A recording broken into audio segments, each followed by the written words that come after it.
and not Christmas. But I keep thinking of this line from How the Grinch Stole Christmas. It came without ribbons, it came without boxes, it came without bags, it came without all of the noisemakers that are expected with Christmas. This has been, to say lightly, a stressful morning.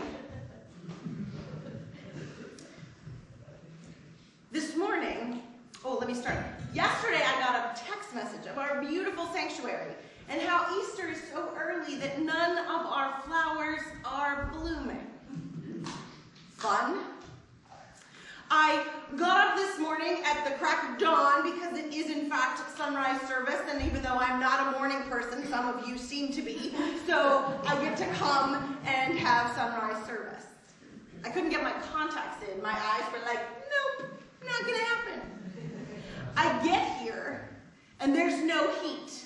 Thanks be to God, it was a battery not working in the thermometer and not our boiler.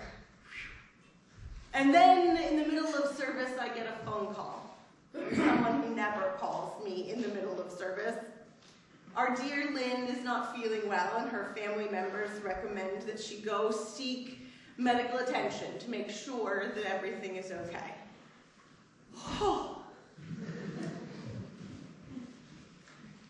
The first Easter was not expected. Dead people do not walk around. I hate to break it to you. Maybe if you watch The Walking Dead these days, you might expect a little fanciful zombie land type of thing. But generally speaking, people don't expect the dead to come back to life. And that first Easter was not a surprise, but an absolute shock. The people who saw him shook like dead men and passed out. The beautiful thing about Easter, even if we don't have the blessing of our beautiful cantata today, or flowers that are blooming, maybe if our heat is overcompensating and I'm getting warm in my robe, we know this. Easter comes whether it's perfect or not. Resurrection comes in the midst of our messy lives. Flowers or not, cantata or not, it comes. And this is the good news of the gospel of Jesus Christ.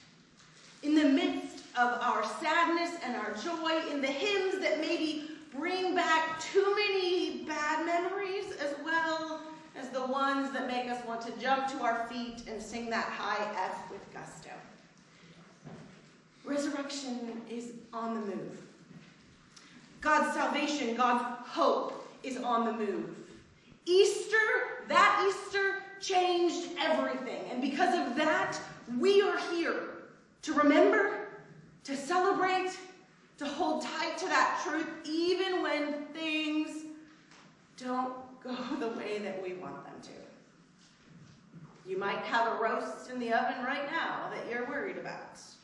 Lucky for you, I'm not going to talk as long as I normally do. The good news of Easter is what Lynn read for us. The fulfillment of Jesus' resurrection is that news that there will be no more death. There will be no more sadness. That the world will be turned on its end, and guess what? We will have the feast of a lifetime together on the mountain of God. Jesus rose. Jesus is alive, present tense. Thanks be to God.